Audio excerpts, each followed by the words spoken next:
Historiquement. Ok, super. Nathan, c'est bon? Oui, c'est bon, l'enregistrement passe. Ok. Alors, salut les amis et bienvenue dans ce nouveau mythe. Voilà, nous sommes dans le mythe où nous discutons entre développeurs, voilà, des sujets divers et variés. Aujourd'hui, nous allons parler d'un sujet assez intéressant que nous avons commencé depuis la séance, depuis quelques semaines. Le thème, c'était l'intelligence artificielle. Donc aujourd'hui, nous allons aller beaucoup plus en profondeur et toucher l'intelligence artificielle, voilà, dans l'écosystème du développeur. Donc, nous allons parler aujourd'hui de l'intelligence artificielle assistant ou source de problèmes pour les devs. Alors, je ne sais pas si vous êtes conscient de ce qui se passe actuellement dans le monde. Nous sommes en train de vivre, nous sommes en train de rentrer dans ce qu'on appelle une nouvelle ère. Voilà, beaucoup de choses, une révolution, changement, etc., etc. Si vous êtes dans ce mythe et que vous êtes conscient, voilà, de cette révolution et que vous êtes conscient de ce changement-là, écrivez dans le chat, j'étais, j'y étais.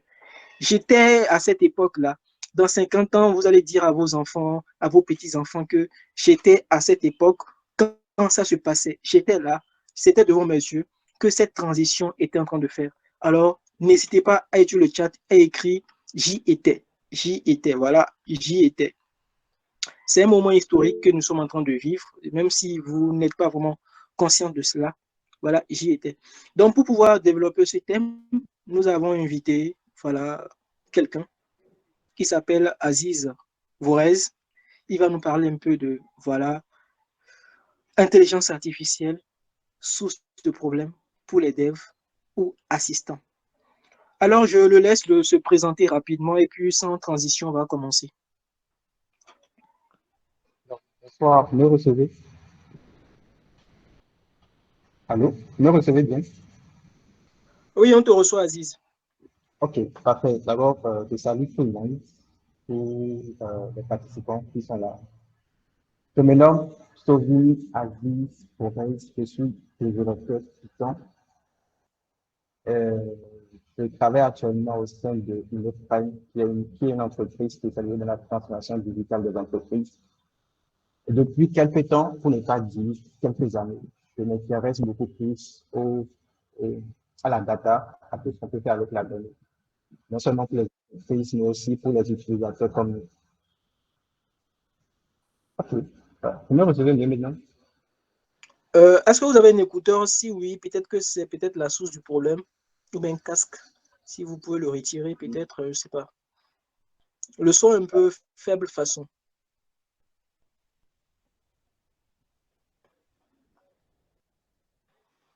C'est bon? Normalement, ça devrait aller mieux. Oui, c'est nettement mieux. Ok.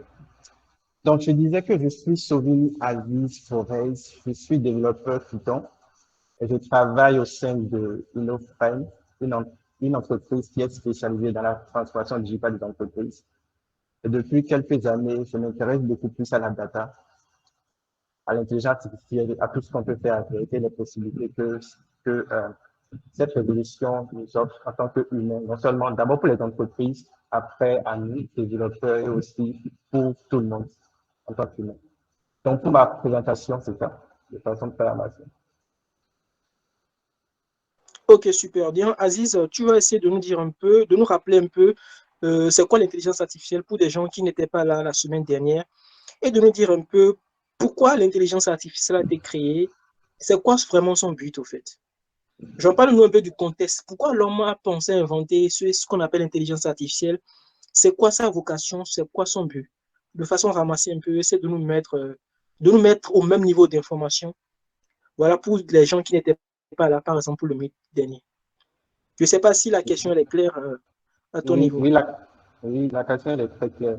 Mais déjà, j'aimerais te féliciter pour l'introduction qui est déjà très bonne, qui illustre bien même le fait. Aujourd'hui, tout le monde parle de l'intelligence artificielle. Il y a beaucoup de définitions qui peuvent le dire. Oui, il y a beaucoup de définitions que les gens donnent à ce terme intelligence artificielle, intelligence artificielle. Moi, la définition que je peux proposer, que je trouve logique, c'est que l'intelligence artificielle, c'est l'ensemble des théories, des techniques qui visent à mettre à mettre en place un système pour stimuler l'intelligence humaine.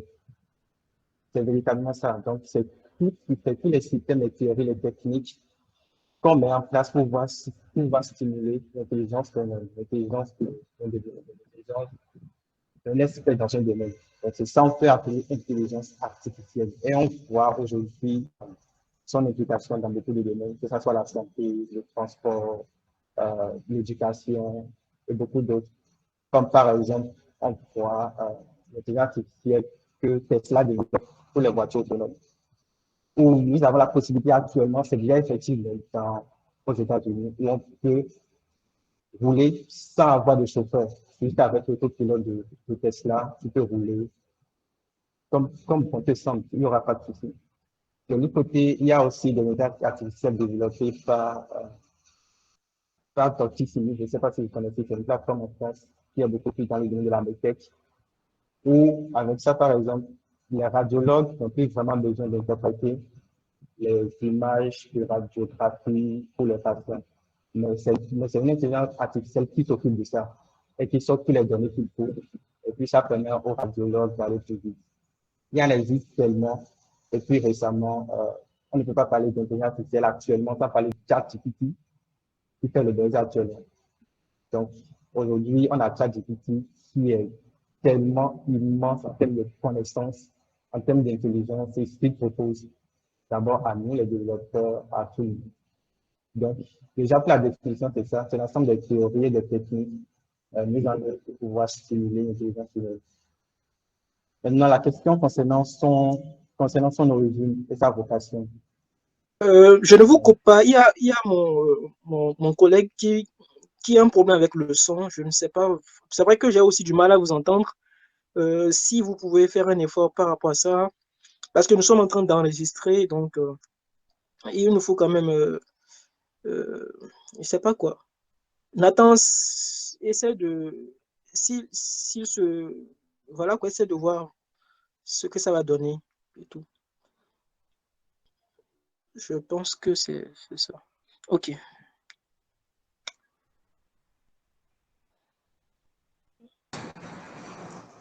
C'est bon comme ceci? Allô? Allô? Oui, là, vous me Oui, recevez. oui, on vous reçoit là. C'est nettement mieux. Nathan, Oui, là, c'est bon. ok, super. OK. Désolé, hein. Donc, vous étiez en train de parler du contexte maintenant. Vous avez donné un peu la définition de ce que c'est que l'intelligence artificielle. Maintenant, pourquoi les hommes ont pensé à créer cette chose? Ils se sont levés un jour, ils se sont dit, bah, faisons ça ou bien qu'est-ce qui s'est passé?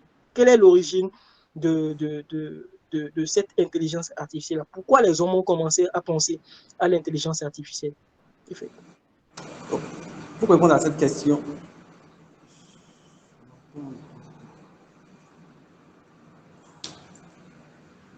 allô? C'est bon, vous me recevez? Oui, on te reçoit. OK. Pour répondre à cette question, je pense que nous devons nous questionner sur qui nous sommes nous-mêmes en tant que développeurs et tout. Après, des choses, quand nous voulons inventer des choses, la première chose, c'est que nous l'imaginons tout simplement avant de pouvoir le faire. Donc, je dirais que ça part d'abord de l'imagination des experts, des scientifiques dans le domaine de l'informatique, parce que le thème intelligence artificielle a été évoqué la première fois lors d'une conférence où c'était une conférence organisée par des étudiants du collège d'Ashmouth. Et puis, c'est au cours de cette conférence-là que le thème intelligence artificielle est sorti pour la première fois. Mais bien avant ça, un auteur, Karl Capek, avait déjà simulé des films, des théâtres, mais qui simulaient une intelligence artificielle, c'est-à-dire ce sont des machines, mais qui réfléchissaient. Donc, tout est parti d'abord de l'imagination, de toutes les possibilités qu'ils ont à pouvoir, voilà, révolutionner les choses avec les connaissances qu'ils avaient pendant ce temps-là. En 1950, on avait Alan,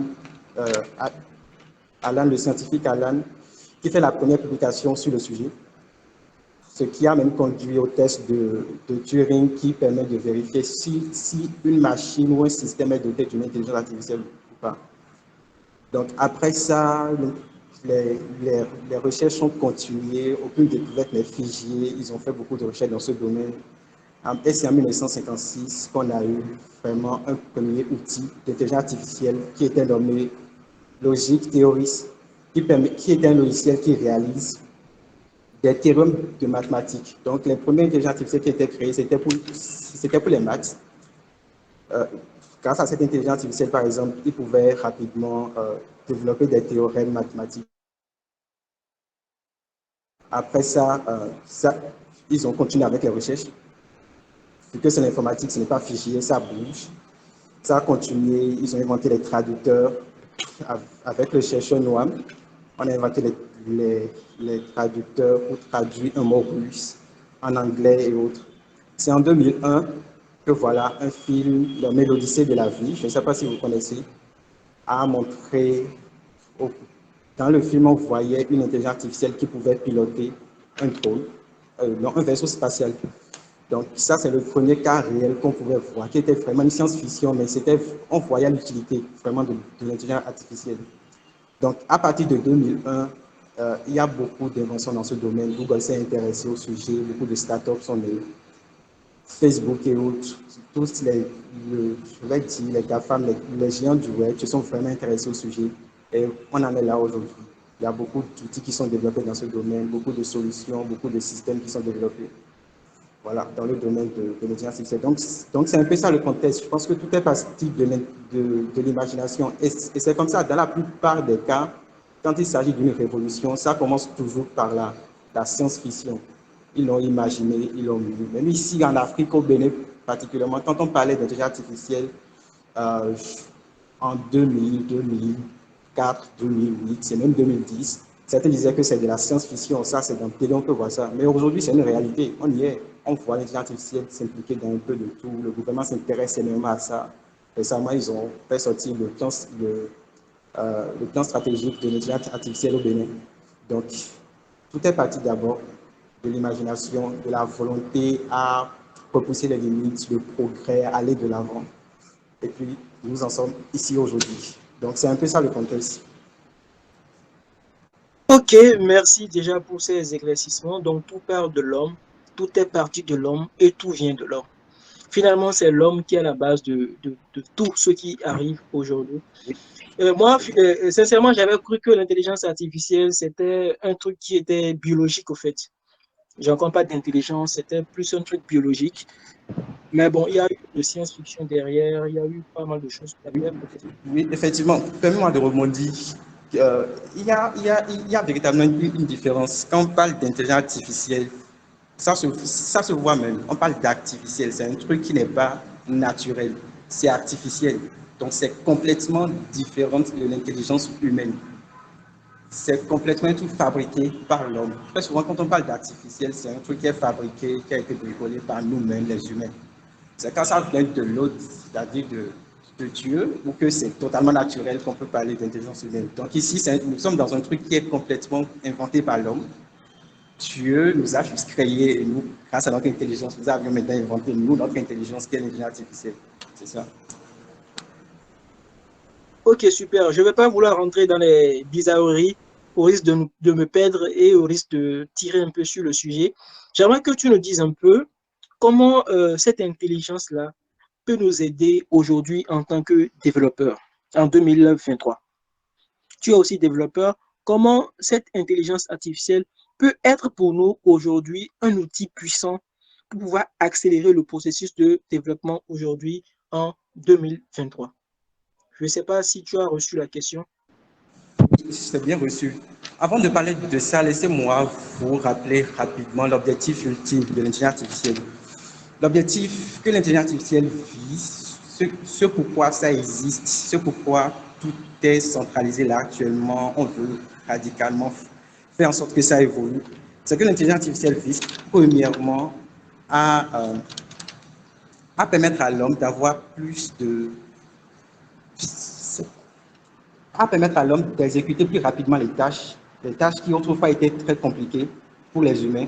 pouvoir nous doter de cette capacité-là, de les faire très rapidement et surtout les tâches chronophages, ne pas s'attarder là-dessus et de se concentrer sur les tâches qui sont beaucoup plus, voilà, qui demandent beaucoup plus notre intelligence humaine, la conscience et tout. Donc ça, c'est l'objectif que l'IA vise réellement. Donc après ça, maintenant, je vais parler de moi. Je suis développeur, j'utilise les IA au quotidien. C'est un truc que je fais très généralement. J'utilise beaucoup plus les IA pour pouvoir non seulement débugger, automatiser des tâches, optimiser la performance de ce que je crée et tout. Sur ce sujet, je ne sais pas si c'est possible, mais j'aimerais partager mon écran pour vous montrer quelques use cases, quelques cas d'utilisation que je fais personnellement moi-même dans mon métier de développeur. C'est possible de partager mon écran? Oui, oui, c'est possible. C'est possible que tu le fasses face cam aussi, peu importe. C'est Ok. possible.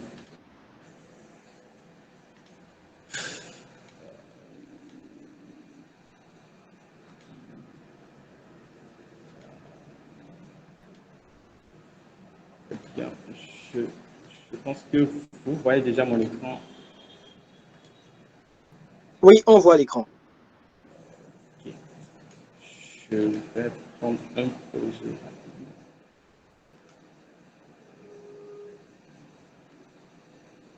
Voilà, je prends ce projet.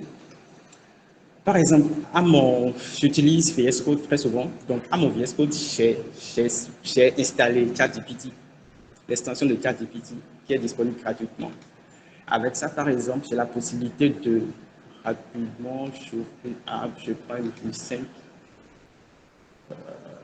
authentification. Je prends une vue 5. Voilà. À ce niveau, par exemple, ce que je fais très souvent, c'est que très souvent, je ne commande pas mes codes moi-même, mais j'utilise ChatGPT pour le faire. Une fois que je sélectionne mon code, je fais un clic droit. Je lui demande de m'ajouter des commentaires. Et je dois me loguer.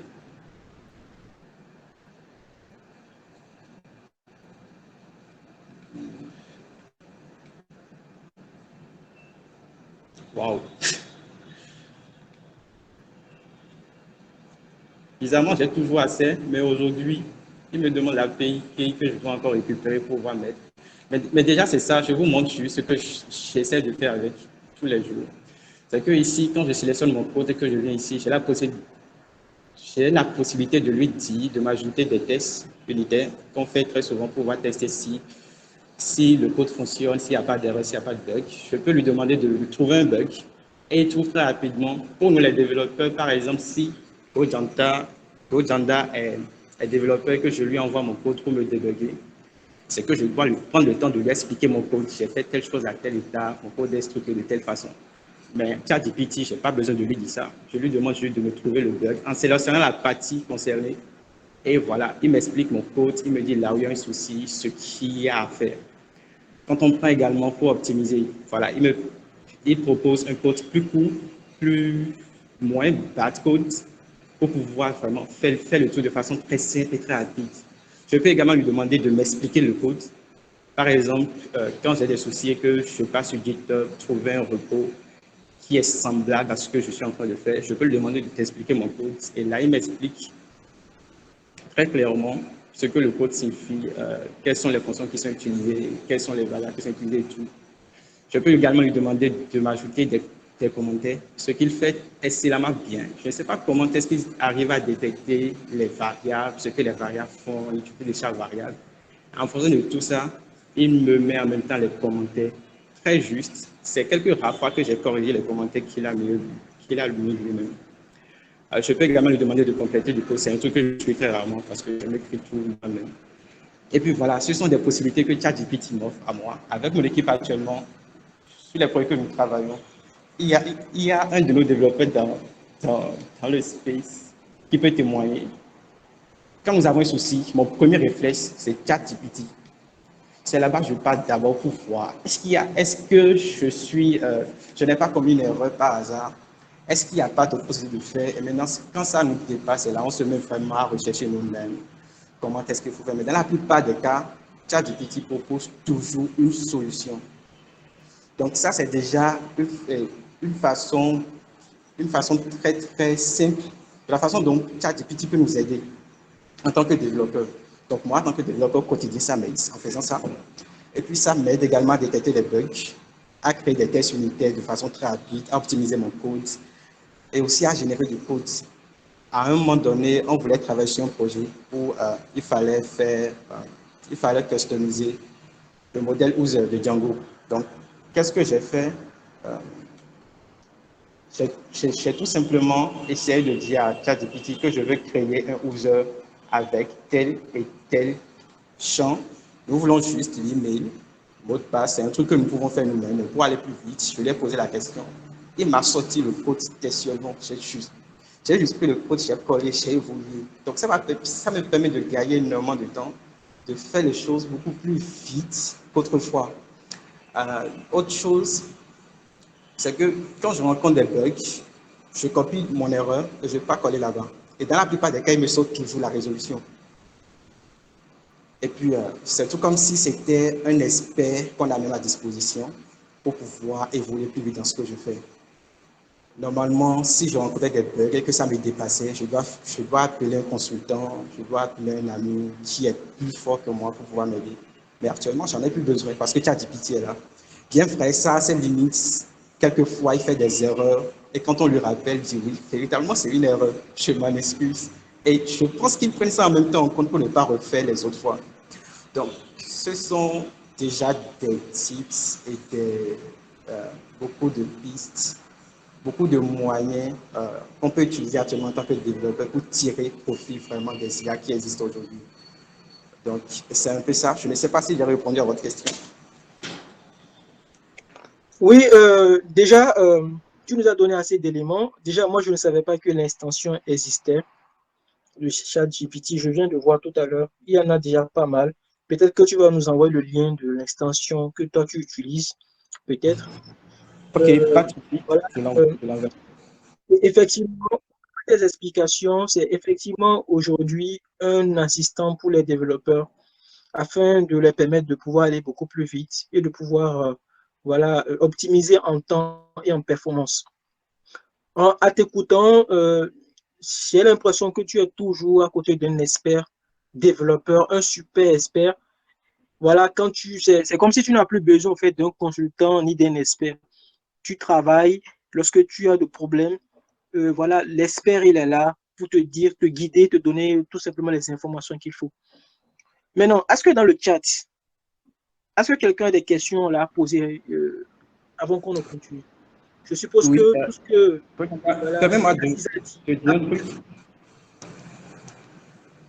Allô? Oui, oui, vas-y, vas-y.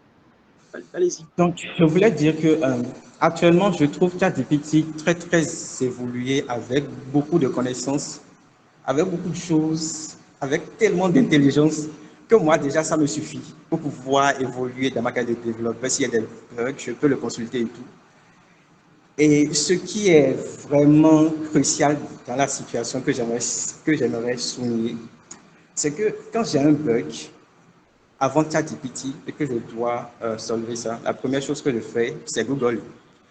Je colle l'erreur là-bas et puis Google me sort une avalanche de résultats et je dois me balader maintenant dans les différents onglets qu'il me propose pour pouvoir trouver les solutions que d'autres développeurs ont proposées. Et souvent même, les solutions qui étaient proposées ne sont plus conformes avec la version actuelle et c'est compliqué. Maintenant, quand je colle l'erreur dans ChatGPT, il m'envoie la réponse, enfin ce dont j'ai besoin directement. Il ne me sort pas une liste de réponses, mais la réponse spécifiquement, ce dont j'ai besoin. Ça me fait gagner énormément de temps. L'autre chose que je voulais souligner, c'est que je parle de ChatGPT, comment c'est aussi intelligent et tout. Mais ce qui est terrible dans l'histoire, c'est que quand vous allez en bas totalement dans le footer de ChatGPT, vous verrez que c'est une version expérimentale.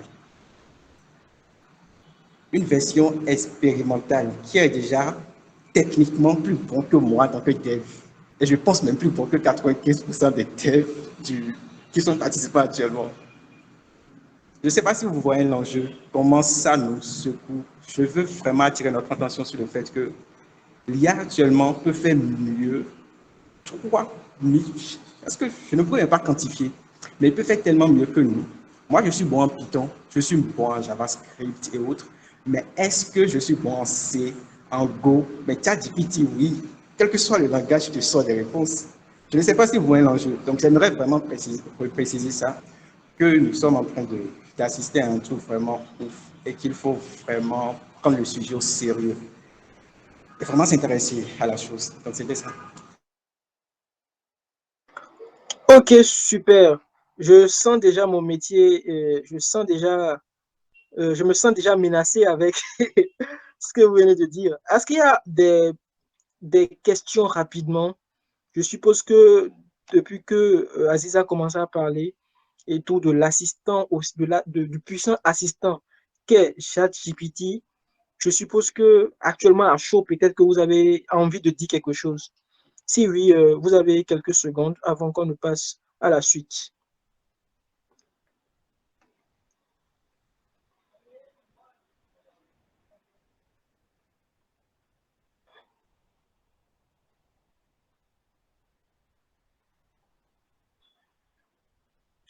Ok, apparemment, il n'y a pas de questions.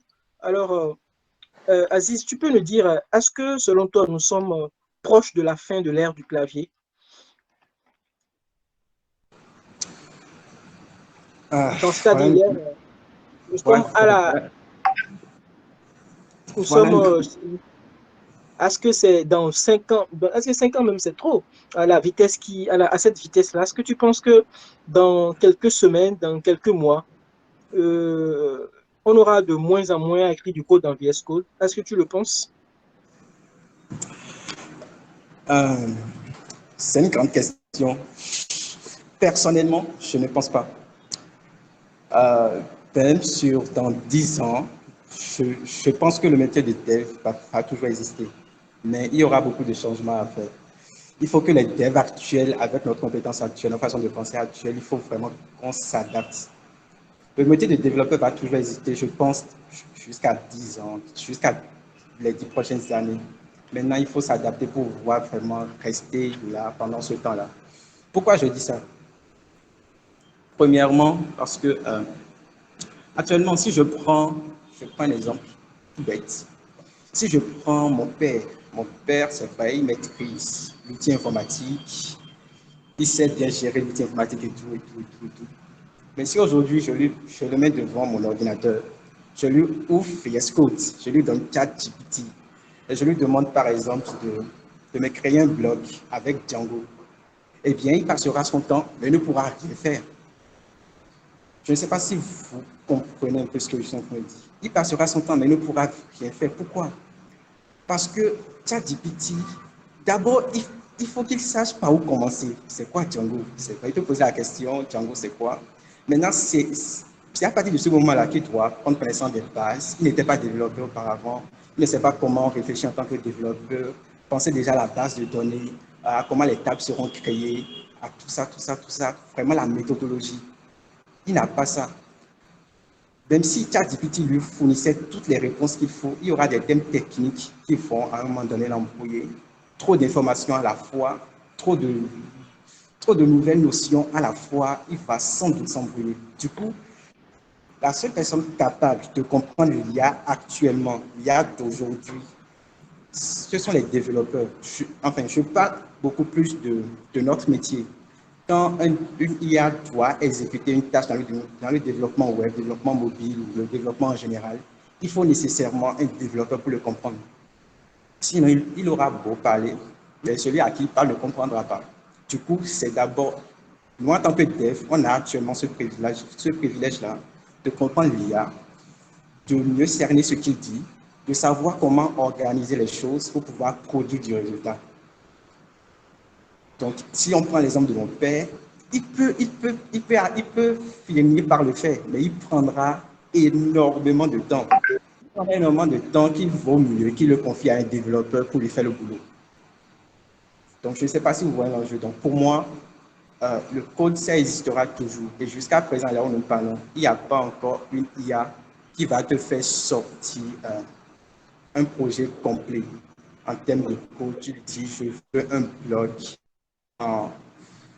avec Django, JavaScript, et il te sort le projet au complet en tenant compte des détails, de tes préférences, de couleurs, de logos, de chaque graphique, tout ça, tout ça, tout ça. Actuellement, ce n'est pas encore possible, mais je suis sûr que ça va arriver.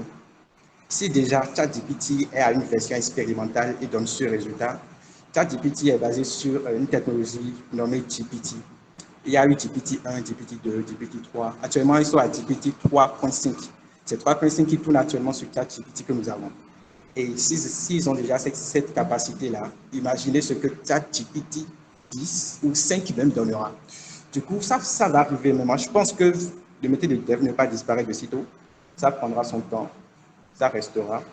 Mais les devs vont devoir s'ajuster, tenir compte de l'évolution des choses et vraiment se réorganiser et développer carrément une autre façon de comprendre le monde du développement, une autre façon d'aborder les sujets quand on parle de développement web. Actuellement, si un client, bon, enfin, moi, j'ai eu la grâce, je dirais, de travailler avec des clients qui, à un moment donné, ils ne sont pas aussi nuls en développement. Ils sont les B.A.B.A. Ils savent comment faire des templates HTML. En tout cas, ces choses basiques-là, ils peuvent le faire. Ce n'est pas manque de temps que quelquefois ils confient ces projets-là. Maintenant, pour ces gens de clients, figurez-vous qu'à ceux à qui ils confient ces projets, la plupart d'entre eux c'est qu'ils n'auront plus ces projets parce qu'un client qui a ChatGPT peut déjà générer un fichier, un code HTML pour pouvoir centrer une div, faire des sections, faire une bannière, faire des slides. Même si en temps il avait des difficultés à la documentation, avec ChatGPT, il peut le faire. Donc les trucs vraiment basiques en développement web, déjà actuellement, ce n'est plus d'actualité avec ce qu'on voit. Si tu es développeur, que tu veux vraiment aller de l'avant, que tu veux vraiment être utile, actuellement les trucs basiques ne sont plus vraiment que les devs front-end sont menacés plus que les devs back-end actuellement. Les devs front-end, je pense d'ailleurs qu'ils sont beaucoup plus en sécurité parce que le front-end demande beaucoup plus de notions, beaucoup plus de réflexion, de design, de customisation que le back-end, selon moi, ça reste mon avis. Donc, ce dont je parle, c'est beaucoup plus les trucs back-end. Je dis les trucs vraiment de façon très banale qu'on fait d'habitude. HTML, CSS, Bootstrap, Tailwind, c'est ce genre de choses. C'est toujours utile, mais quand c'est vraiment simple à faire, l'IA peut le faire mieux que nous en très peu de temps. Donc, c'est la réponse que je peux donner à cette question. Donc, pour moi, je n'ai pas encore le temps de laisser l'écriture de code au clavier ou bien que le motif de va disparaître, comme le disent beaucoup de personnes. Non, ce n'est pas encore le moment. Ça viendra, mais nous ne sommes pas encore là. Je le pense sincèrement. Ok, merci Aziz déjà pour cet apport pour cet apport que tu as fait. Tu nous as dit que voilà que nous ne devons pas nous inquiéter. Dans quelques années encore, nous aurons toujours du code parce que actuellement, les intelligences artificielles ne sont pas en mesure de pouvoir générer un code complet. Donc, en tant que développeur, cet outil devient un assistant assez puissant qui va nous permettre voilà, de mettre en place les briques de notre page web, les briques de nos applications web. Donc, c'est un peu, comme tu l'as dit, nous devons maintenant changer de façon de voir les choses. Nous devons nous adapter à la nouvelle ère qui est en train de s'imposer. Avant, nos parents allaient à la bibliothèque pour avoir de l'information. C'était ce qui existait avant, dans les années 80. Mais avec l'avènement d'Internet, avec l'avènement de Google, on n'a plus besoin aujourd'hui voilà, d'aller peut-être à la bibliothèque pour chercher une information. On n'a plus besoin de suivre un match. On n'a plus besoin d'allumer la radio pour avoir les résultats d'examen. On n'a plus besoin d'aller dans des salles les salles de foot, clubs de foot pour regarder le match, pour avoir le score. On a juste besoin d'aller sur Google et taper Barça versus Real. On voit le score, tout simplement. Donc, tout comme par le passé, on a réussi à s'adapter, on a réussi à quitter les livres, on a réussi à quitter, voilà, cette étape-là pour tout simplement l'Internet, l'avènement Google. Nous devons, voilà, aussi faire la transition et utiliser ces outils-là, utiliser l'intelligence artificielle, comme l'a dit Aziz, pour pouvoir accélérer tout simplement le processus de développement, pour pouvoir accélérer tout simplement l'optimisation, pour pouvoir optimiser nos tâches quotidiennes. C'est d'ailleurs même la définition que Aziz avait donnée. L'intelligence artificielle, c'est tout simplement un système qui a pour but de pouvoir, voilà, accélérer, optimiser l'intelligence de l'homme. Et ça pour finalité tout simplement de faciliter la tâche pour l'homme. Voilà un peu ce que Aziz a dit. Pour ce point, il y a une question de Malik ou bien Malak chez Drac. Charles voilà, a une question. Rapidement. Charles Drac. Oui, bonsoir. Merci d'avoir massacré mon prénom dans tous les sens. Désolé. C'est Charles Drac. Bon, moi, je ne suis pas vraiment développeur Python à la base. C'était par accident que je suis tombé dans Django. Et donc, ça m'a plu en fait d'assister à cette séance. Je remercie ceux qui l'ont organisé. Je remercie aussi le présentateur pour son explication et sa présentation. Bon, moi, je tenais juste à ajouter d'abord une première chose avant de poser ma question. C'est, je ne sais pas si c'est moi, mais actuellement, je pense que depuis le 13 février, ils ont libéré déjà ChatGPT en fait. La version qui est là n'est plus une version d'essai, je pense bien. Parce qu'il y a même une option de upgrade où on peut l'acheter dessus avec c'est $20 par mois, je pense. Un truc du genre. Donc, ils ont fini la version d'essai apparemment. Et l'autre chose que je voulais demander, c'était est-ce que ChatGPT, est-ce que c'est un adieu à la lecture des documentations des technologies? Parce que reconnaissons qu'en tant que développeur, c'était ça en fait notre quotidien. On a besoin de quelque chose, on va lire la documentation. Mais est-ce que ChatGPT, c'est un adieu à la lecture des documentations? Merci. Est-ce que ChatGPT est un adieu à la lecture des documentations? Aziz Vorez, la question est à vous. Oui, merci Chada pour ta question.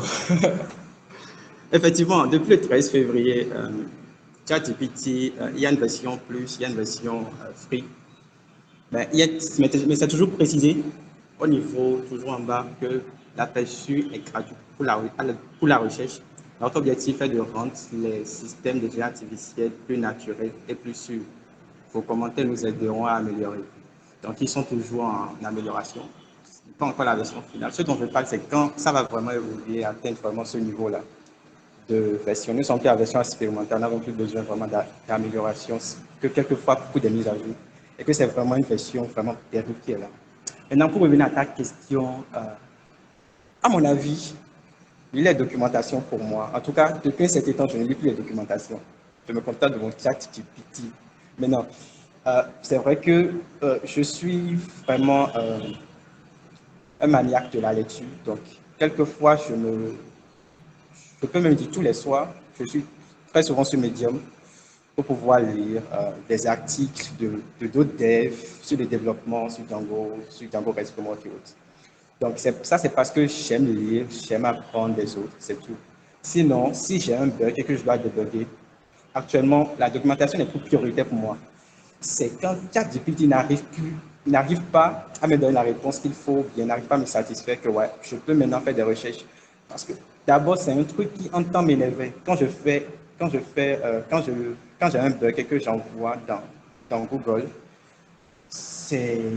il y a énormément de documentation que Google me donne. Ce qui est une bonne chose. Oui, j'ai des ressources. Mais très souvent, ces ressources sont parfois obsolètes. Des documentations de 2015, de 2016, où tu mets dans la version actuelle, enfin, tu n'as pas le résultat qu'il faut, ou c'est complètement contraire à ce que tu veux. Du coup, actuellement, je me contente beaucoup plus de mon chat GPT. Toutefois, je pars quelquefois lire Medium pour les d'autres devs. Mais en termes de débugage actuellement, ChatGPT, pour moi, est le best. Voilà. Entre-temps, j'ai réussi à me reconnecter à mon OpenAI, à mon OpenIA. J'ai mis la clé pour pouvoir tester le cas difficile de VS Code. Donc actuellement, ça passe. Je peux repartager mon écran si vous voulez, pour qu'on puisse Ok, vraiment pas de voir problème. ce que ça donne. Chandra, je ne sais pas si en temps j'étais satisfait. Oh, oui, j'ai eu ta part de réponse. Merci Ok, beaucoup. on n'a pas de réponse, ouais. Bon, de toute façon, euh, les réponses sont toutes des suggestions. Donc, voilà, c'est à lui de décider si, ce qu'il veut en faire finalement. Ouais. Donc ici, par exemple, je vais lui demander de juste me mettre, je m'arrête ici, ouais, c'est tout. De me mettre les commentaires. Lui, de façon automatique, il me propose en même temps les commentaires. Une fois qu'il termine de proposer 7 commentaires, chaque ligne est commentée. Ça qui est intéressant. Chaque ligne de façon très claire. Maintenant, quand tout est bon, je peux lui demander d'insérer. Il me sert automatiquement. Du coup, c'est déjà inséré, tout est déjà bien fait. Je vérifie seulement, je jette quelques coups d'œil. Très souvent, c'est juste. Dans la plupart des cas, c'est juste. Mais quelquefois, il peut y avoir des coquilles que je corrige moi-même, puis j'avance. Quand, par exemple, je dois débugger, par exemple, je fais exprès, j'enlève ceci. C'est très basique, mais il y a des bugs beaucoup plus complexes. Il a trouvé très facilement. Contexte variable, je mets save value is empty. Et puis voilà, je comprends en même temps, je sais, ok, il y a un truc qui manque et je remets, puis ça passe. Du coup, moi je pense, en tout cas pour moi, c'est l'outil qui me permet de rouler très facilement, c'est mon assistant. Après, des choses que je fais le matin quand je viens au bureau. Quand je viens au bureau, j'allume mon ordinateur, j'actualise la page du ChatGPT, je joue VS Code, et puis voilà, la journée commence. C'est comme ça fonctionne chez moi dernièrement. C'est ça.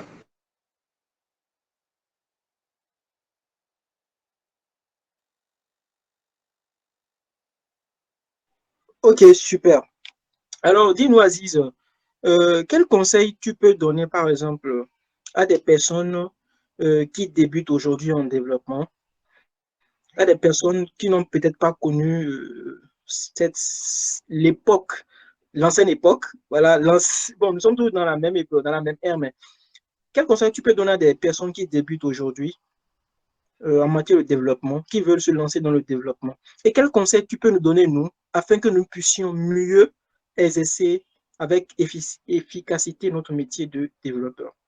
Parce que pour quelqu'un qui commence aujourd'hui en tant que développeur, on est d'accord que, surtout en matière de front-end, c'est assez volumineux, JavaScript avec tout ce qui vient derrière. Comment aujourd'hui l'IA peut aider quelqu'un qui débute aujourd'hui en développement et comment nous autres qui sommes déjà dedans depuis 1 an, 2 ans, 3 ans et plus, comment nous pouvons encore voilà, être beaucoup plus performants avec cet assistant puissant qu'est l'intelligence artificielle, je dirais même beaucoup plus spécifique, ChatGPT. Ok, c'est une grande question et puis ça doit vraiment intéresser tous les développeurs de vraiment s'y mettre à fond. Moi, à mon époque, je me rappelle, quand j'avais débuté avec le développement web, c'était à l'université, bien entendu, les trucs vraiment basiques, on a commencé par là. Par la suite, j'ai appris vraiment par moi-même pour pouvoir m'améliorer et tout. Mais la particularité dans moi, mon cas, c'est que je n'étais pas les moyens pendant ce temps et puis les circonstances, la situation, euh, mon entourage et tout, ne m'ont pas vraiment permis de rester focus uniquement développement web. Pendant ce temps, je trouvais que c'était mauvais.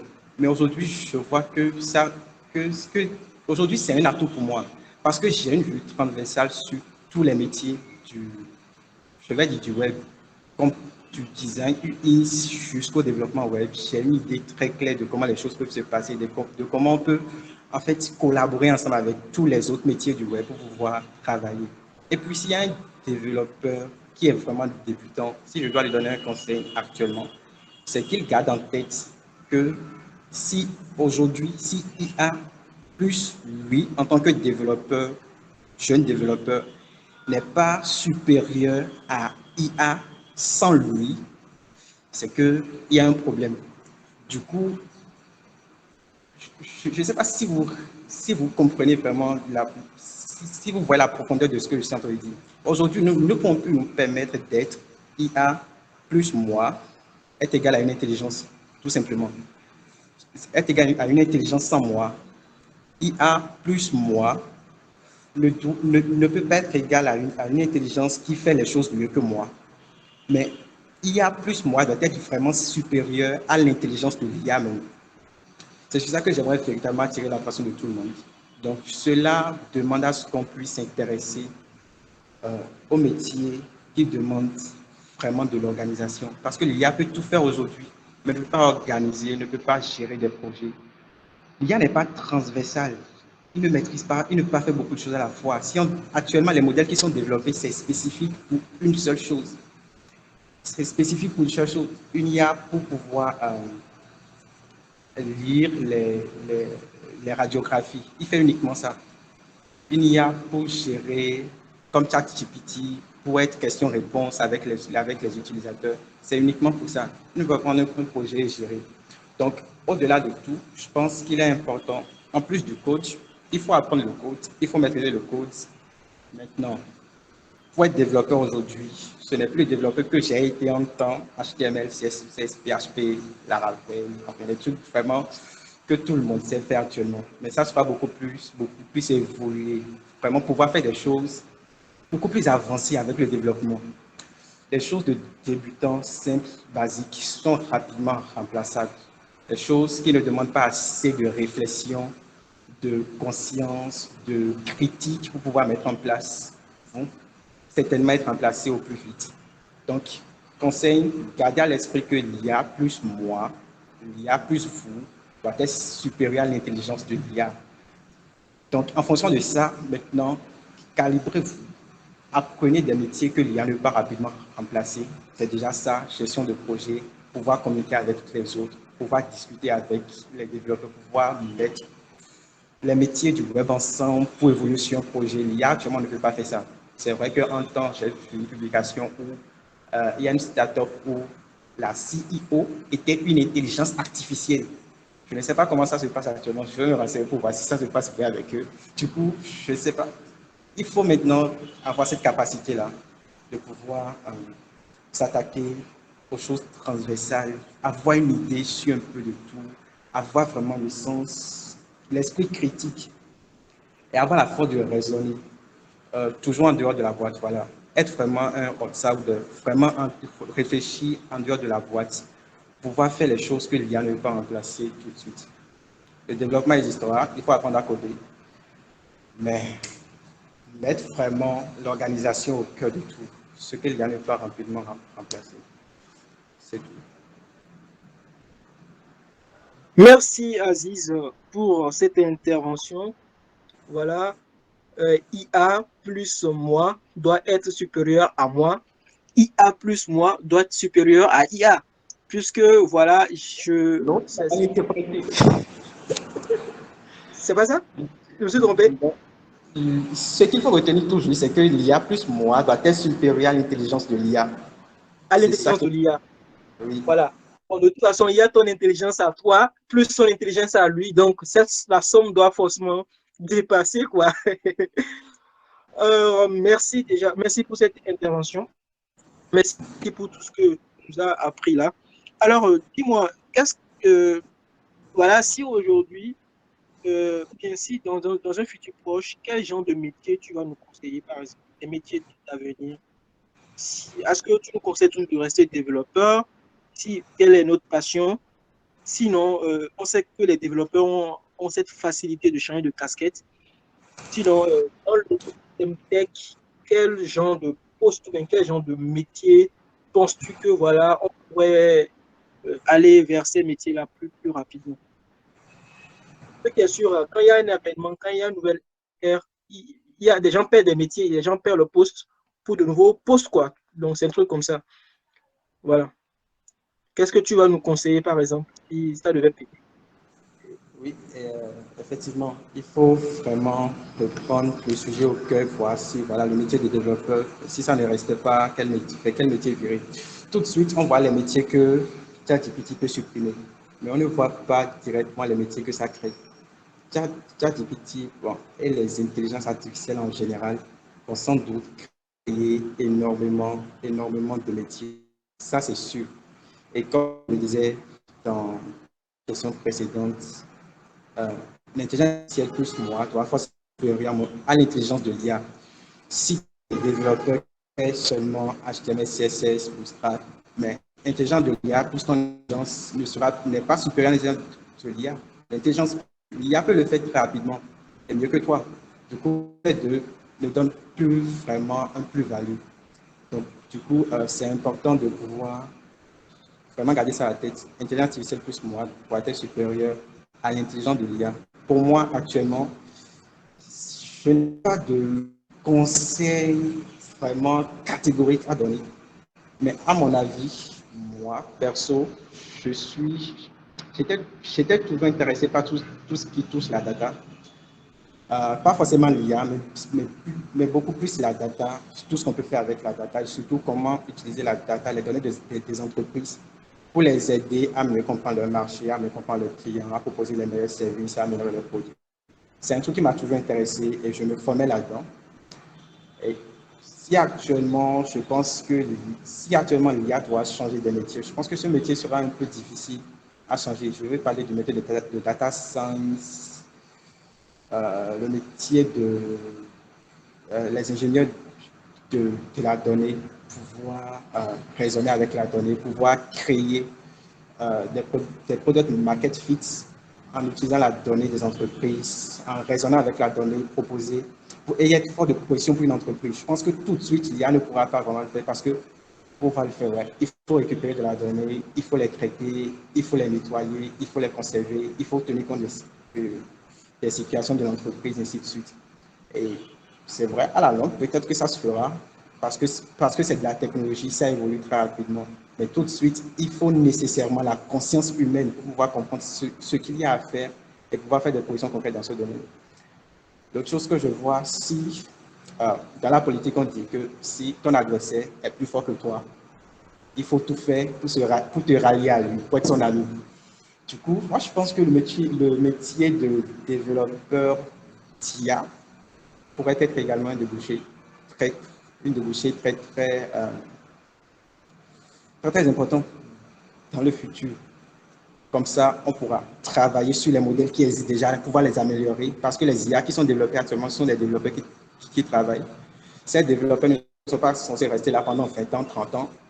Le staff, l'équipe doit être renouvelée, ils doivent s'agrandir, ils doivent recruter plus de personnes.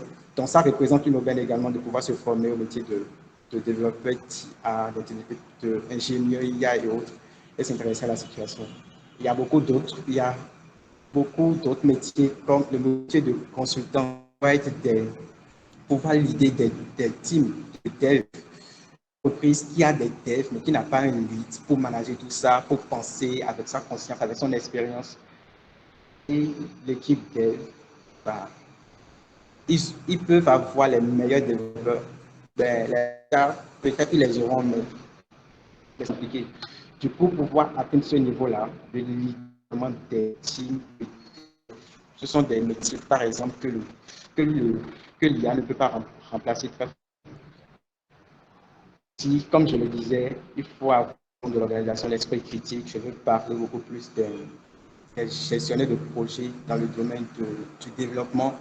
Avoir une idée sur tout, penser vraiment en dehors de la boîte. Être d'abord meilleur gestionnaire de projet, bien comprendre le projet, l'esprit critique, bien analyser et tout. Ce sont des trucs que l'IA ne peut pas supprimer tout de suite.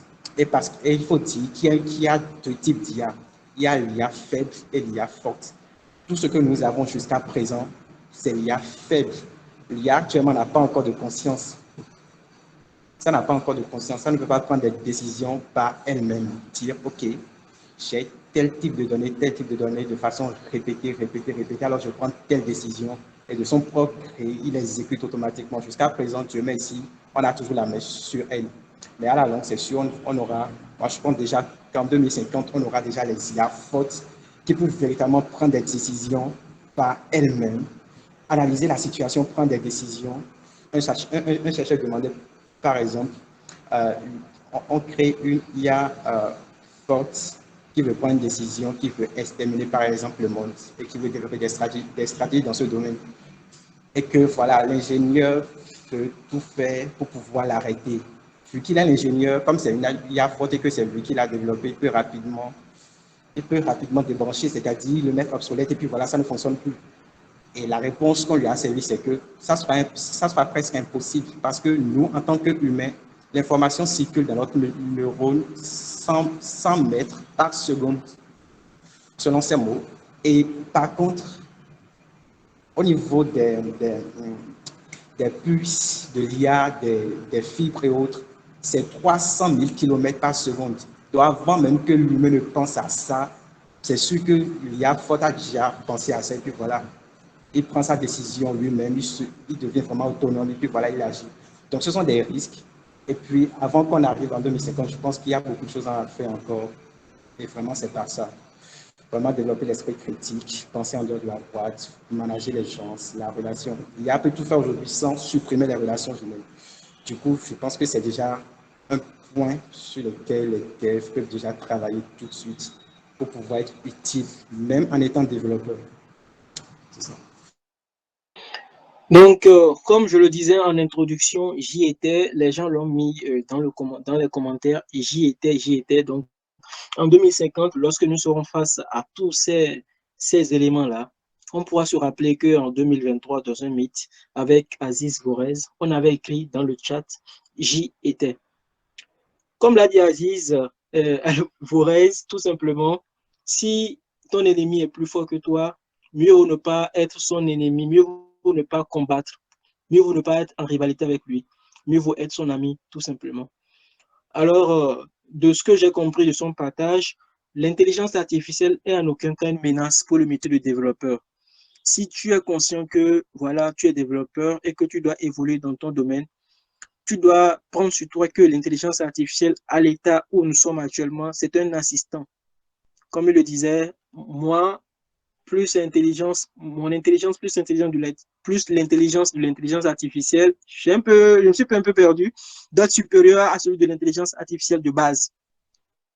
Donc, pour ceux déjà dans le Meet, dans le chat, qui ont peur du fait que voilà, leur métier est menacé, donc pour l'instant, l'IA n'est pas encore capable de générer un projet Laravel et de te faire, par exemple, je ne sais pas quoi, de créer une application et tout. Je ne pense pas. Peut-être qu'Aziz va nous confirmer. L'IA n'est pas encore capable de te générer un projet vu et tu lui dis que voilà, c'est un projet qui va te permettre de gérer, par exemple, le planning d'une entreprise. Tu auras en entrée telle donnée, tu fais le design de telle façon. C'est un peu complexe, quoi. C'est très, très complexe. Je me demande comment une IA pourra générer tout ça.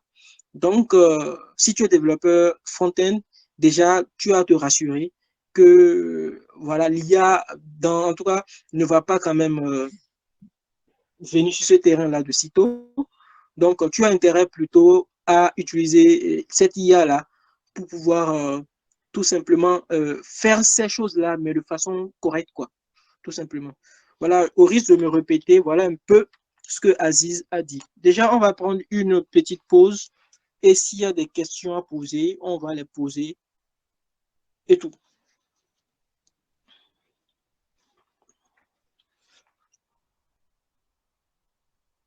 Des questions à poser à Aziz, des préoccupations.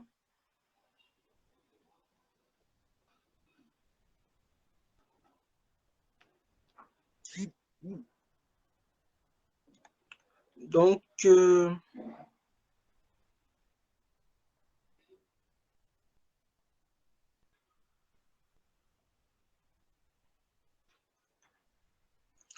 ici, je profite pour passer un petit message. S'il y a des étudiants dans le chat, en licence ou en master, qui aimeraient travailler sur un thème relatif à l'intelligence artificielle, mots-clés ML, OCR, finance, reporting, sont priés de faire signe dans le chat. Il y a un monsieur qui voudrait collaborer avec eux. Donc voilà. L'information, on ne m'a pas payé pour le dire. Hein. Voilà. C'est pas un placement de produit, quoi. Alors, des questions et tout.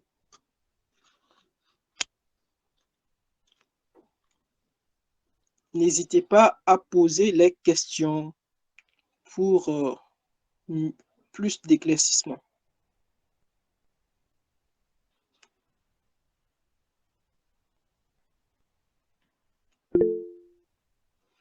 Ok, apparemment, ok, Vanel a levé la main. Allô, Vanel. Oui, bonsoir. Oui, Oui, salut. oui, bonsoir à tous. Oui, bonsoir. En fait, ma préoccupation, c'était de savoir, en fait, comment vous arrivez à, bon, je vais reformuler. Euh, Par exemple, pour la rédaction des commentaires, il y avait un lien d'intégration ou bien une API que vous aviez utilisé pour intégrer ChatGPT à votre projet. J'aimerais savoir si vous avez déjà essayé de lui demander de coder un bout de code à partir de rien, juste à partir d'une question.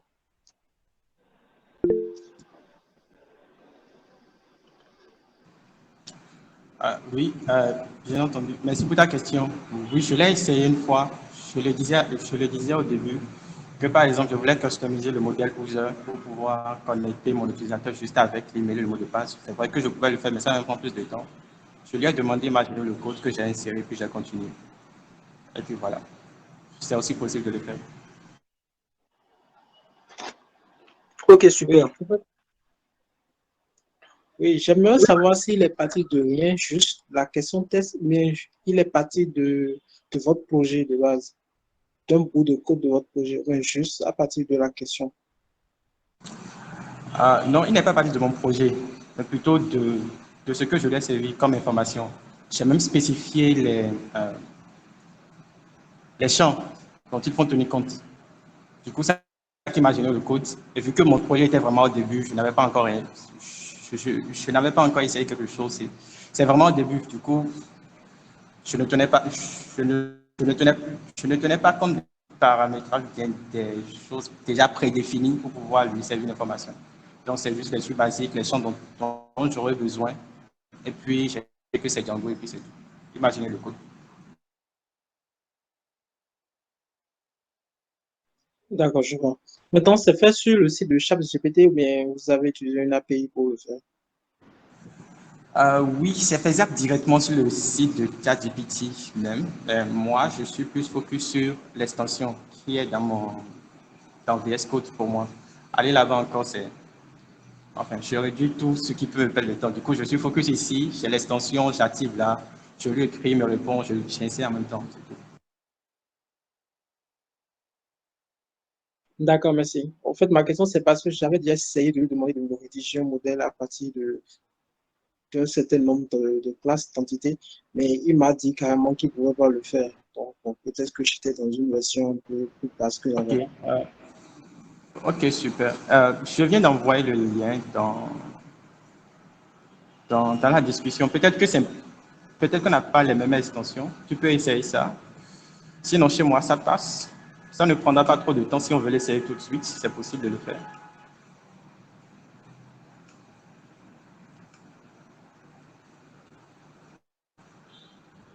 D'accord, merci, Ok, c'est bon pour moi. ok, le lien est reçu. Il y a d'autres questions à poser à Aziz. Parce que ok, juste. Ok, allô? Bonsoir à tous. Ok, bon, moi, je voudrais avoir l'avis d'Aziz sur une question donnée. En fait, je voudrais savoir s'il pense que l'IA peut faire disparaître le métier d'ingénieur en sécurité. C'est tout.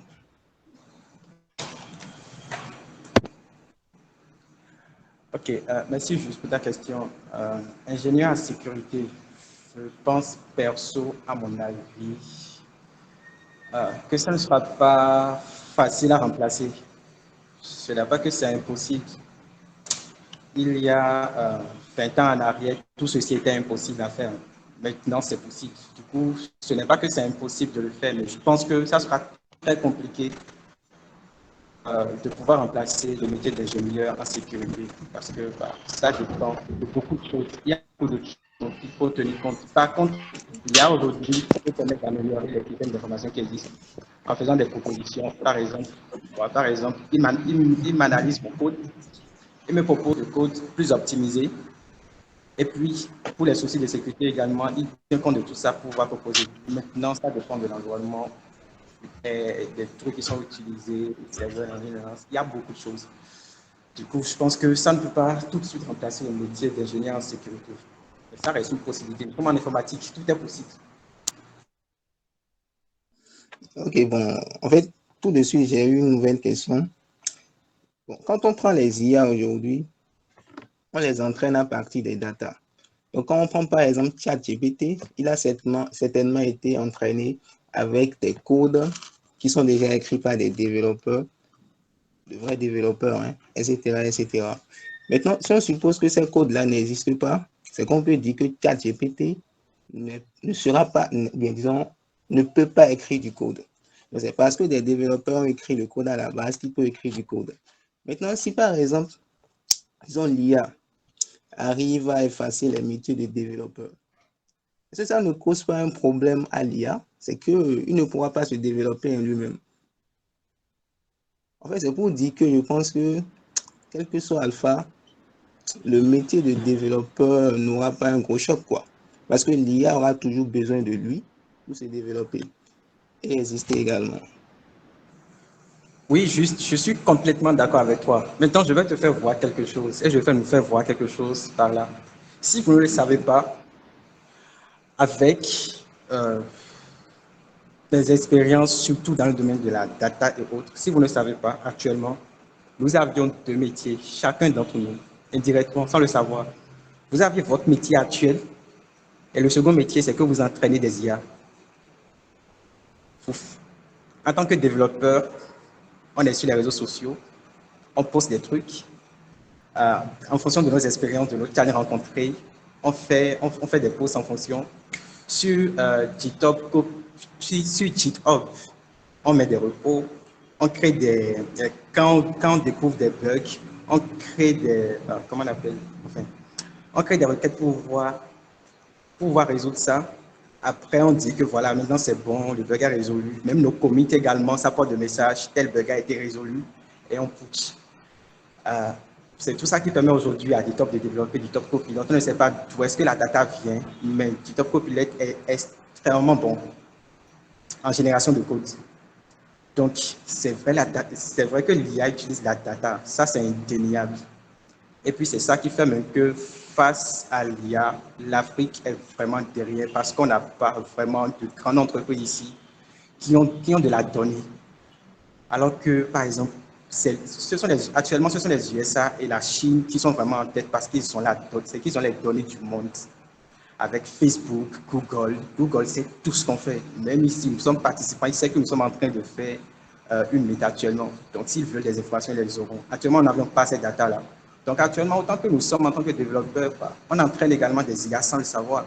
Donc, même si dans le futur, on utilise des IA pour pouvoir faire des projets, déployer des projets et tout, eh bien, on les mettra dans Git. Git aura ces informations. Et puis, je ne sais pas comment est-ce que ChatGPT a pu avoir toutes ces données, mais c'est immense les données que ChatGPT a pu consommer pour pouvoir s'entraîner à arriver à ce niveau-là en termes de modèle d'IA. Du coup, j'imagine les collaborations qu'il peut y avoir entre géants du net, entre eux, pour que voilà, ça puisse rester évoluer. Mais déjà, nous sommes tous des entraîneurs d'IA ici. Du coup, on est là. En fait, dans ce domaine, on n'a pas notre mot. Ce sont les géants qui téléguident tout et nous ne faisons que subir. C'est tout.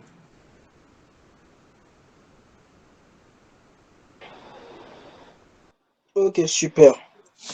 Ok, merci beaucoup, Aziz. Ouais, c'est bon pour moi. Ok, d'autres questions à poser à Aziz?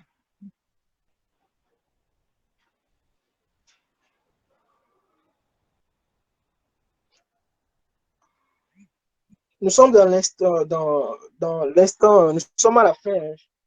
Questions-réponses et tout. Donc, cette fois-ci, je n'ai pas voulu que le mythe soit assez long et saoulant parce que les gens ont remarqué qu'on dure assez longtemps dans les mythes. Donc, j'ai condensé les choses, quoi. Donc, vous pouvez poser toutes vos questions que vous voulez. Aziz.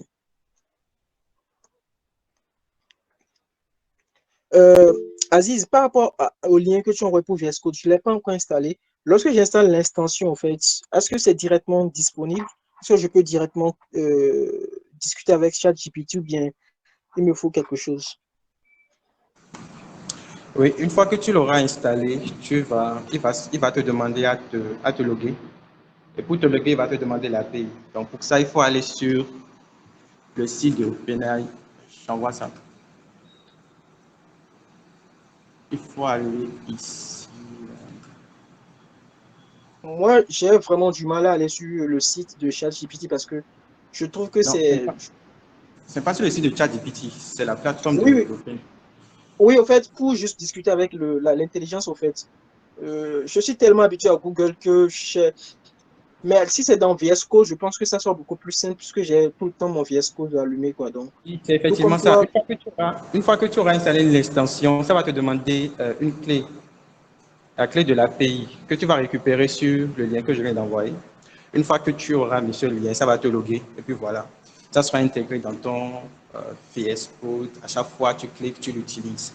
Maintenant, quelquefois, ça se déconnecte. Il faut récupérer l'API et remettre à nouveau pour se loguer. C'est tout.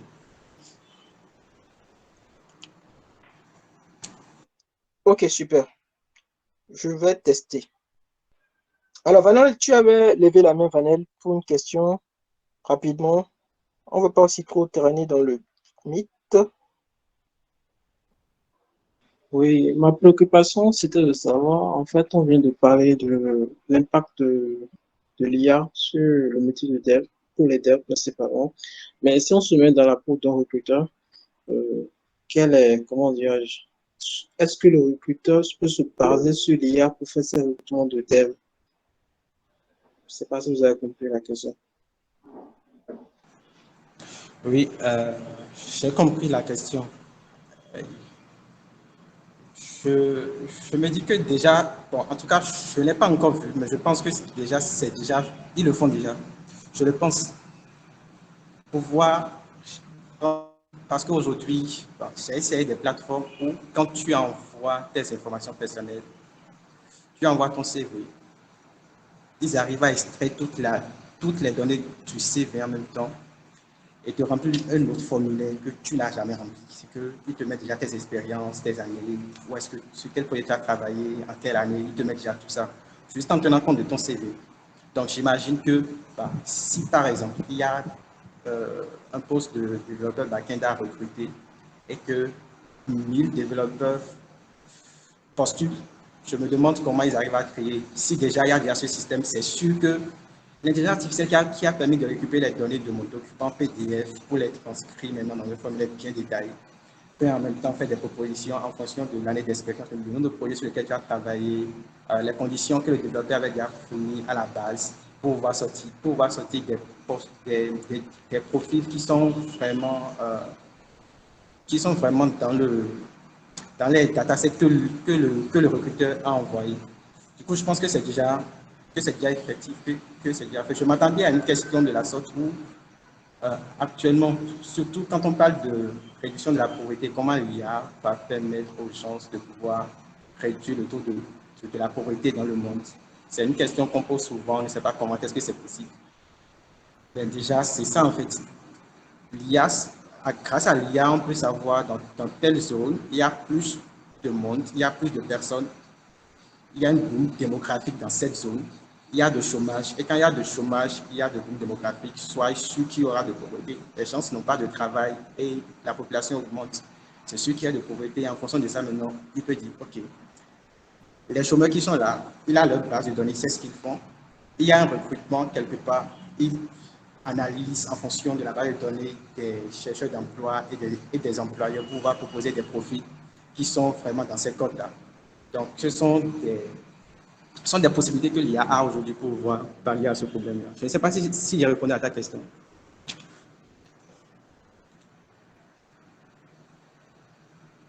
En fait, vous avez répondu à une partie qui consiste à savoir quelle aide peut apporter l'IA au recruteur. Mais la seconde partie, c'est en fait puisque le dev est habitué à l'IA, puisque le dev peut se servir de l'IA maintenant, les recrutements vont se baser sur quoi? Sur la pertinence, la compétence du dev en tant que développeur dans sa technologie ou la compétence du dev plus l'IA, en fait. Je ne sais pas si vous comprenez. Oui, je comprends. Et comme je l'avais abordé, c'est ça. Moi, je pense en tant que recruteur, vous me mettez-vous dans la peau d'un recruteur, vous voulez faire un recrutement. Si ce sont des trucs vraiment basiques, qu'on sait déjà fait, HTML, CSS, des trucs de base, c'est plus vraiment important actuellement, à mon avis. Parce qu'un dev backend qui n'est pas vraiment spécial dans ce domaine, grâce à une IA, peut le faire. À moins que c'est une entreprise qui a vraiment de l'argent, qui veut avoir le staff qu'il faut pour pouvoir recruter tous les petits métiers qu'il faut derrière. Sinon, actuellement, si je ne suis pas, actuellement, je ne suis pas recruteur pour dire exactement comment ça se passe. Mais je pense que si l'IA permet déjà de faire quelque chose pour cette entreprise, eh bien, le recruteur n'aura plus besoin de recruter un autre dev pour faire la même chose. Donc, si le dev actuel n'est pas assez compétent, qui a vraiment des expériences avérées, vraiment avancées dans son domaine, je ne vois pas comment est-ce qu'il sera compétitif sur le marché de maintenant, dans 10 ans, dans 20 ans. Je ne vois pas comment. Parce que l'IA a appelé à évoluer, à faire beaucoup plus simple et plus le recruteur, c'est sûr qu'il va trouver une solution dans l'IA pour faire des choses vraiment basiques que les développeurs faisaient avant. Du coup, je pense qu'il est important pour les devs actuellement de s'intéresser à l'IA dans un premier temps et après d'augmenter la capacité à créer du code de qualité, à collaborer avec les autres. Vraiment augmenter leur valeur sur ce que l'IA ne peut pas faire, de sorte que vous, plus l'intelligence artificielle, peut être supérieur carrément catégorie à l'intelligence artificielle.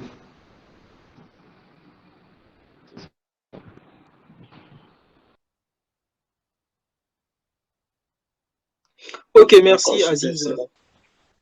Ok, merci Aziz et merci Vanel pour ta question. Il y a Judical qui levait la main depuis là.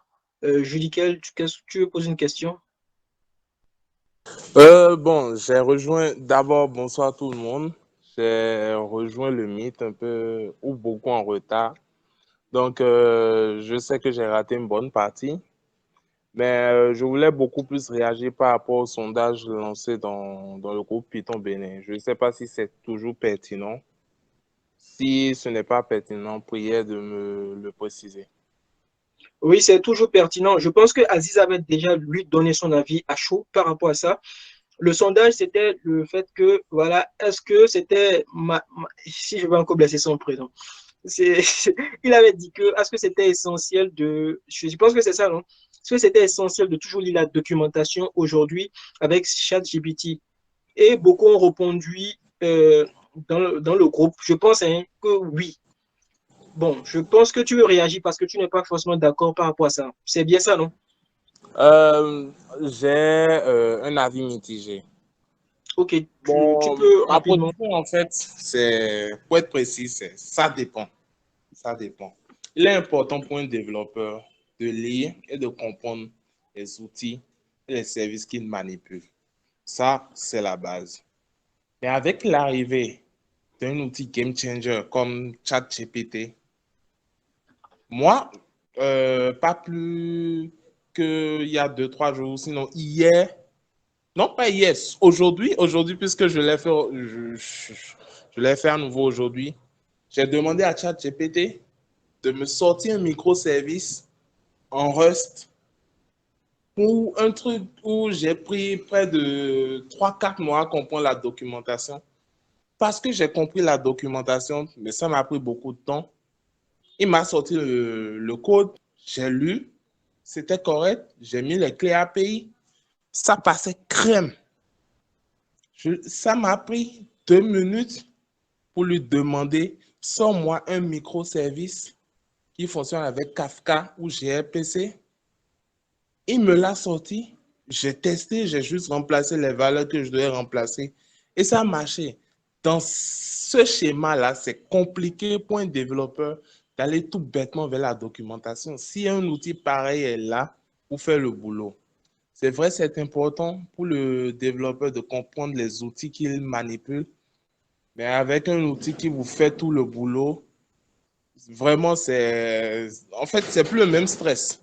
On n'a plus le même stress pour courir derrière la documentation, maîtriser les spécifications, apprendre et maîtriser telle chose. J'ai la possibilité d'écrire en greffe du code brouillon, l'envoyer à ChatGPT pour qu'il me l'optimise et qu'il me le corrige. Et je pense que ça va changer beaucoup de choses. Je ne pense pas que ChatGPT va remplacer les développeurs de sitôt. C'est aux développeurs de s'adapter. C'est comme lorsque le JavaScript est venu, ça a changé beaucoup de choses. Ça n'a pas détruit le boulot des gens, mais ça les a amenés à changer, à évoluer. Pareil, l'informatique dans sa globalité, l'Internet et tout ça, ils sont venus, ils ont modifié, ils ont bouleversé les trucs qui existaient. Et naturellement, ceux qui étaient dans les domaines impactés directement ou non par ces technologies, ces nouvelles technologies, ont été obligés d'évoluer. Aujourd'hui, on parle comment ça s'appelle? De médecine 2.0, de service public 2.0, tout ça là. Mais avant, il fallait faire la queue dans nos préfectures pour une carte d'identité et il fallait prendre des rendez-vous sur rendez-vous des mois à l'avance. Aujourd'hui, vous faites la demande en ligne. Ça change les choses. C'est un outil qui vient changer les choses. On va évoluer avec jusqu'à ce qu'on trouve un autre outil qui fasse mieux. Donc, je ne pense pas que les développeurs aient besoin d'avoir peur de ChatGPT. Ils seront juste obligés, on sera juste obligé de s'adapter. Voilà. Ok, merci Judicaël. C'est un peu, bon, tu étais en retard, c'est un peu ce que Aziz avait dit. Il avait dit que voilà, le métier de développeur, même dans 10 ans, il ne voit pas que ce métier va disparaître, mais c'est aux développeurs de pouvoir s'adapter, c'est aux développeurs de pouvoir savoir qu'au fait, cet outil n'est pas là pour le faire du mal. Cet outil est là tout simplement comme un assistant. C'est comme si tu as à côté de toi le meilleur développeur du monde, au fait. Tu n'as plus besoin de faire tout là. Tu as à côté de toi le meilleur développeur du monde. Il est là, il peut t'aider à tout moment. J'ai testé l'extension de ChatGPT dans VS Code. Sincèrement, c'est un banger, comme le disent les jeunes. On mange Gucci, c'est vraiment, vraiment excellent. Au moins, j'ai appris ça aujourd'hui dans le mythe. Est-ce qu'il y a d'autres préoccupations, des interrogations? S'il n'y en a pas, on va donc se dire, voilà, le mythe aujourd'hui, c'est 1h30. Ok, tu me permets de dire, Oui, vas-y, un mot de fin, ouais, peut-être. c'est juste deux citations qui vraiment m'ont marqué quand on parle d'intelligence artificielle. Et la première citation vient vraiment de Vladimir Poutine lui-même, qui disait que celui qui sera le leader du domaine de l'IA sera le maître du monde. Quand il parlait véritablement des géants du net. Et moi, je le ramène dans notre contexte actuel. Moi, en tant que dev, celui qui saura vraiment s'accorder avec l'intelligence artificielle, avoir cette possibilité ou cette capacité à coordonner, à être le coordonnateur de l'intelligence artificielle et de l'intelligence humaine pour faire sortir des résultats, bah, vraiment, ce sera vraiment le développeur de demain, le développeur qu'il faut vraiment. Donc, je voulais juste partager ça avec vous, vraiment mettre l'IA à côté de vous et ensemble, faites équipe et devenez des super développeurs grâce à l'IA. Merci. Ok, super. Ensemble, devenons des super développeurs avec l'IA. C'est ainsi que se close cette discussion aujourd'hui. Voilà cette deuxième partie de notre discussion par rapport à l'intelligence artificielle. Voilà, assistant ou source de problèmes pour les développeurs. Bizarrement, c'est quand nous sommes en train de conclure que les gens rejoignent le mythe. Malheureusement. Donc voilà. Donc les amis, vous avez raté quand même des choses. Je pense que voilà, nous allons mettre à votre disposition. Hop, nous allons mettre à votre disposition voilà le lien. On m'appelle. Nous allons mettre à votre disposition le lien YouTube pour que vous puissiez tout simplement voilà, consulter pour ceux qui ont raté. C'était vraiment enrichissant, c'était vraiment intéressant et tout. Donc, il y a aussi le Medium. Je pense que Aziz aime lire sur Medium. Donc, n'hésite pas à faire un tour sur le Medium de Python Bénin pour avoir une idée de tout ce qui se passe. Voilà et tout. Voilà, un instant.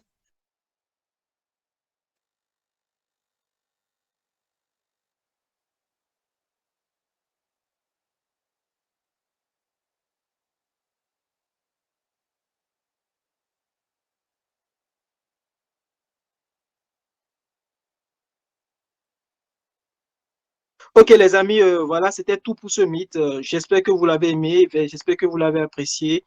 On se dit à plus pour de nouveaux mythes. J'oubliais, il y a, euh, il y a quelqu'un qui a laissé un message. Le lien, bon, tape juste Python Bénin dans YouTube, tu auras tous nos vidéos en fait. Medium aussi, tape Python Bénin, tu auras toutes les informations. Je n'ai pas les liens là actuellement. Maintenant, il y a quelqu'un qui a posté un truc par rapport à, voilà, un truc pour le mémoire. Donc, s'il y a des étudiants ici qui sont intéressés par rapport à ça, donc n'hésitez pas à contacter. Alors, les amis, c'était tout pour ce meet. Merci, Aziz Vorez, pour ta disponibilité. Merci pour tout ce que tu nous as apporté aujourd'hui comme, voilà, bonus, comme information, afin que nous puissions accélérer effectivement le processus de développement. Je pense qu'avec ChatGPT dans mon extension VS Code, je serai encore beaucoup plus à côté de l'intelligence artificielle, quoi. C'est là, je peux tout le temps poser des questions et tout. Je pense que c'est déjà un plus et je pense que tout le monde devrait l'installer et tout. Alors, le mois prochain, le mois de mars, c'est le mois open. Donc, on m'appelle. C'est le mois open. C'est, voilà, si vous avez des thématiques à proposer et tout, donc n'hésitez pas tout simplement. Alors, les amis, ciao, ciao et paix sur vous.